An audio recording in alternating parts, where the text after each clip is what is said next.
Salam.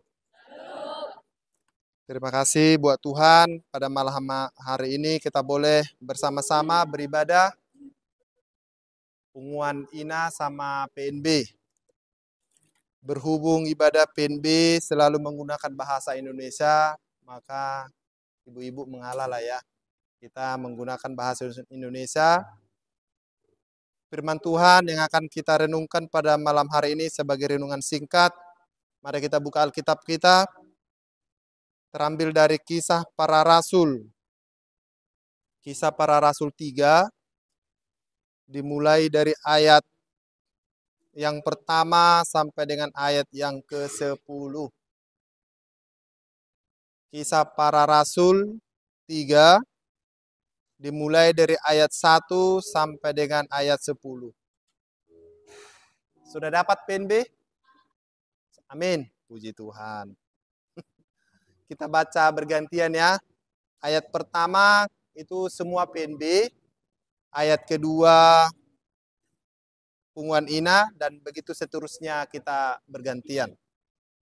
Sama-sama PNB ya. Di bawah perikop. Petrus menyembuhkan orang lumpuh. 1, 2, 3 ya. Pada suatu hari menjelang waktu, yaitu pukul 3 petang, naiklah Petrus dan Yohanes ke bait Allah. Ibu-ibu. Di situ ada seorang laki-laki yang lumpuh sejak lahirnya, sehingga ia harus bungkuk. Tiap-tiap hari orang itu diletakkan di tempat bait Allah yang bernama tempat untuk meminta sedekah kepada orang yang masuk sedarinya. Ketika orang itu melihat bahwa Petrus dan Yohanes hendak masuk ke bait Allah, ia meminta sedekah. Mereka menatap dia dan Petrus berkata, "Lihatlah kepada kami." Lalu orang itu menatap mereka dengan harapan akan mendapat sesuatu dari mereka. Tetapi Petrus berkata, "Emas dan perak tidak ada, tetapi apa yang kupunyai, kuberikan kepadamu. Ini nama Yesus Kristus, orang Nazaret. Berjalanlah." Lalu ia memegang tangan kanan orang itu dan membantu dia berdiri. Seketika itu juga kuatlah kaki dan mata kaki orang itu. Ia melonjak berdiri, lalu berjalan kian kemari, dan mengikuti mereka ke dalam bait, berjalan dan melompat-lompat serta memuji Allah. Seluruh rakyat itu melihat dia berjalan sambil memuji Allah. Lalu mereka mengenal dia sebagai orang yang biasanya minta sedekah di depan dan sehingga mereka takjub dan tercengang tentang apa yang telah terjadi. Ya, demikian pembacaan firman Tuhan. Ibu-ibu sekalian, HP siapa itu? Ibu-ibu dan PNB, firman Tuhan yang baru kita baca adalah sesuatu yang sangat firman Tuhan yang sangat luar biasa. Bagaimana seorang Petrus, murid Tuhan yang pertama, seorang Petrus bisa menyembuhkan orang yang lumpuh. Sering kita dengar di dalam orang tua kita dulu berkata bahwa di dalam penyematan nama yang diberikan kepada kita itu adalah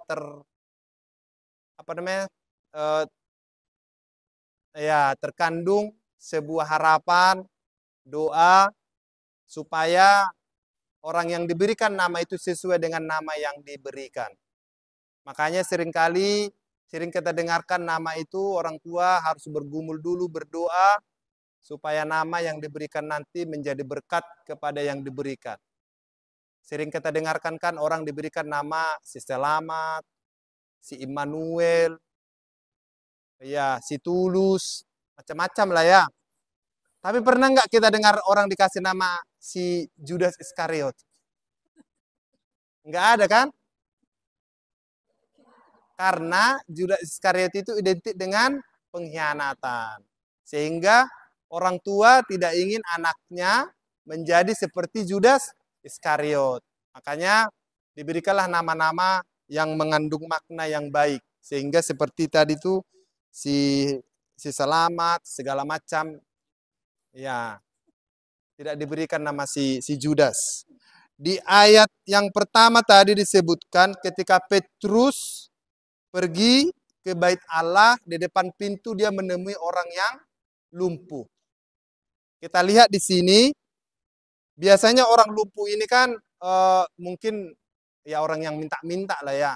Nah, biasanya dia mendapatkan sesuatu dari orang-orang yang bersedekah, yang ingin masuk ke bait Allah, sehingga si orang lumpuh tadi bisa mempergunakan uang tersebut untuk kebutuhannya sehari-hari.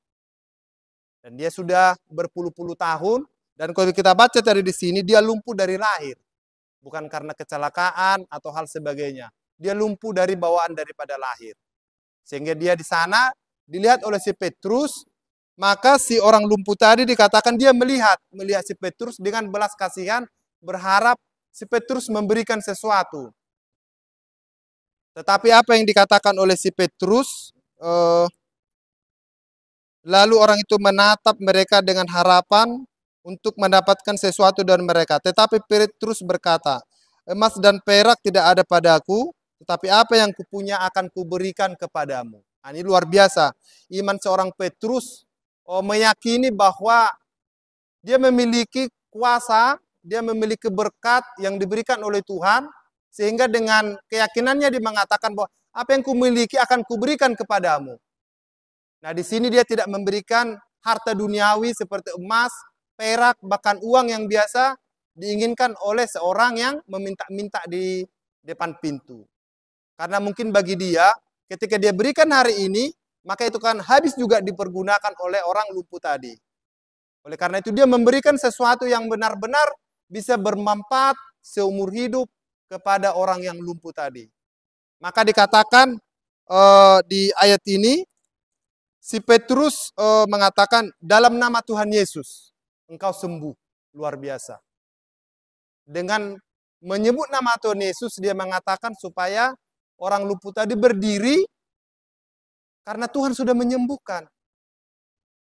Nah, di sini bisa kita lihat, mengapa begitu berkuasanya nama Yesus ketika diucapkan oleh Petrus. Padahal mungkin di antara kita seringkali ketika kita dalam pergumulan, dalam ketakutan, dalam hal sebagainya, kita sering mengatakan dalam nama Yesus. Tetapi seringkali seolah-olah tidak terjadi apa-apa. Ketika kita mungkin dalam sesuatu yang sangat terjepit, dalam nama Yesus kok tidak ada sesuatu. Tetapi di sini kita lihat, Petrus mengatakan, bangkitlah engkau sudah sembuh. Dan benar-benar orang tadi bangkit, dan kita lihat, ketika dia dikatakan bangkit, berdiri, seorang lumpuh tadi meyakini. Nah di sini, jadi ketika ada pertolongan, kita juga harus meyakini. Harus kita yakin bahwa dalam nama Yesus itu memang bisa menyembuhkan kita. Nah kita lihat di sini, kenapa si Petrus ini bisa mempunyai kuasa tadi? Karena si Petrus itu mempunyai iman yang teguh terhadap Tuhan Yesus. Walaupun kita tahu iman itu tidak tumbuh dengan begitu saja. Kita mungkin sama-sama mengetahui bagaimana perjalanan spiritualnya si Petrus ini. Ketika dia diambil oleh Tuhan Yesus menjadi muridnya, dia adalah penjala ikan, diangkat menjadi penjala manusia. Ketika Yesus akan mau disalibkan, di dalam perjamuan itu Yesus mengatakan bahwa anak manusia akan dihukum dan segala macam. Si Petrus bilang apa? Tuhan, kalau engkau dipenjara, aku siap dipenjara. Kalau engkau dibunuh, aku siap dibunuh. Nyawaku menjadi milikmu. Itu kata si Petrus. Tetapi Yesus mengetahui isi hati manusia. Dia katakan apa? Sebelum ayam berkokok 3 kali, engkau sudah. Iya. Nah, seringkali juga kita manusia ini dalam gambaran seperti si Petrus tadi, cepat sekali kita mengatakan, Tuhan, aku menyayangimu. Tuhan, aku mengikuti jalanmu. Tuhan, tetapi dalam belum mungkin ada sekian detik, kita sudah melupakan apa yang sudah kita ucapkan. Sehingga kita terjerumus kepada dosa dan pencobaan tadi. Kita lupa bahwa Tuhan senantiasa melindungi dan menjaga di setiap kehidupan kita. Itulah tadi spiritualnya si Petrus ini, yang tadinya dia seorang murid, lalu dia menjadi seorang pengkhianat, dan kembali dia menjadi utusan daripada Tuhan.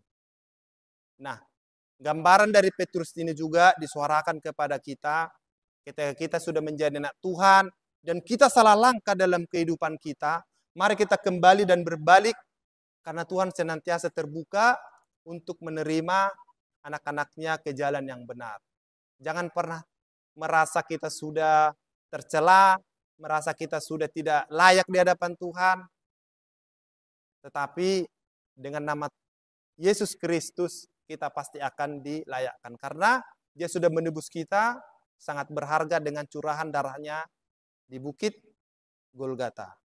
Nah, itulah yang dikatakan ketika itu sudah dapat kita miliki, seperti orang lumpuh tadi, kita jangan lupa untuk mengucap syukur, memuji Tuhan. Kita lihat di sini tadi dikatakan orang lumpuh tadi melompat-lompat dan memuji Tuhan. Dia tidak lupa bahwa semua berkat yang dia dapat itu hanyalah anugerah daripada Tuhan kita Yesus Kristus. Dia tidak bilang, Petrus terima kasih, enggak. Karena dia tahu bahwa yang menyembuhkan dia itulah Tuhan kita Yesus Kristus. Sehingga ketika dia sudah dipulihkan dari sakitnya yang lumpuh, dia bisa berjalan, dia kegirangan melompat dan dia tidak lupa untuk memuji Tuhan. Oleh karena itu, ketika kita sudah diselamatkan oleh Tuhan, diberikan berkat kepada kita, diampuni segala dosa-dosa kita, kita jangan bermegah diri, kita jangan merasa itu adalah atas kekuatan kita sendiri, tetapi mari kita kembali kepada Tuhan, kita jangan lupa untuk memuji dan mengucap syukur kepada Tuhan.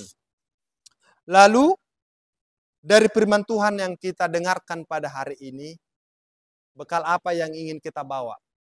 Dari perjalanan spiritual seorang Petrus, dan dia bisa menyembuhkan orang lumpuh. Dalam nas yang kita baca pada saat ini, Tuhan ingin berpesan kepada kita, supaya kita memiliki keyakinan terhadap Tuhan kita, Yesus Kristus. Bahwa hanya dialah yang sanggup untuk menyelamatkan dan sebagai juru selamat di dalam kehidupan kita, di tengah-tengah kehidupan yang mungkin saat ini semakin sulit, semakin banyak tantangan, pergumulan, hal dan sebagainya. Mari kita datang kepada Tuhan, mengenal Tuhan dengan mengarahkan hati, bukan dengan logika kita. Saat ini kan sering sekali orang memahami tentang ketritunggalan Tuhan itu dengan logika berpikir. Bagaimana mungkin Tuhan bisa menjadi manusia? Bagaimana mungkin Tuhan bisa beranak? Bagaimana mungkin Tuhan bisa begini? Bagaimana mungkin Tuhan bisa begitu? Sehingga firman Tuhan itu dibawa kepada pikirannya.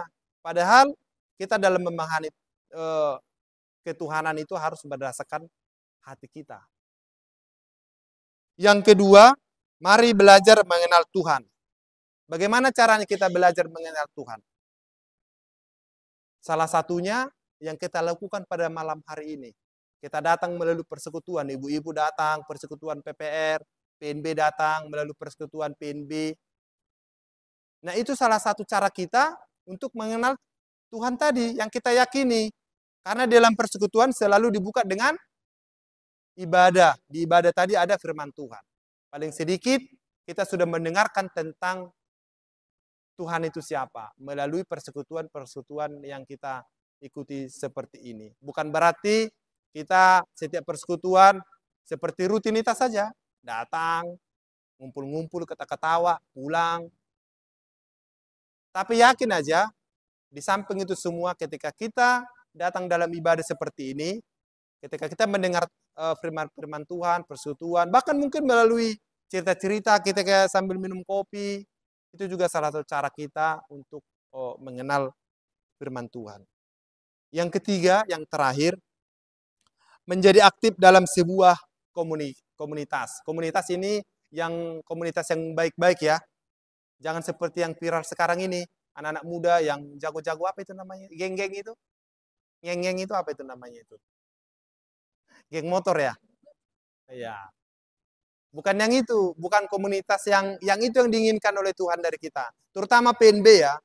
PNB ini kan di tengah-tengah masa mencari jati diri, masa-masa mencari ingin menunjukkan siapa aku gitu kan. Nah, disitulah kita dituntut untuk tetap bergaul terhadap hal-hal yang baik dan positif. Mungkin kalau ibu-ibu aktif komunitas yang baik itu seperti ya ikut kayak semacam ada pengumpulan kayak kita kumpulin baju-baju yuk untuk kita sumbangkan ke panti asuhan, itu salah satunya.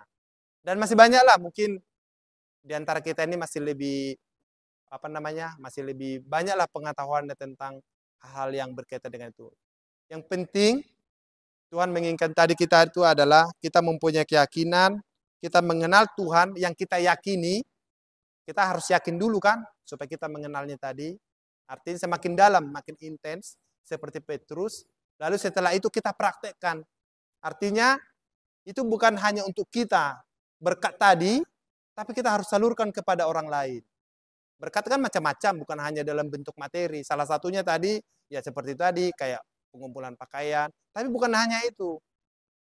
Saluran berkat yang bisa kita berikan menolong, menasehati, membantu, mencari solusi kepada saudara teman kita, menasehati. Itu juga salah satu cara kita untuk menunjukkan kasih Tuhan di dalam kehidupan kita sehari-hari. Karena Tuhan berpesan, kita harus menjadi garam dan terang di dunia ini. Baik, mungkin itu yang bisa saya sampaikan di tengah-tengah ibadah kita, ibadah singkat pada malam hari ini. Kiranya setiap kita yang hadir dan mendengarkan boleh mengerti dan senantiasa bisa melakukan dalam kehidupan kita sehari-hari. Amin.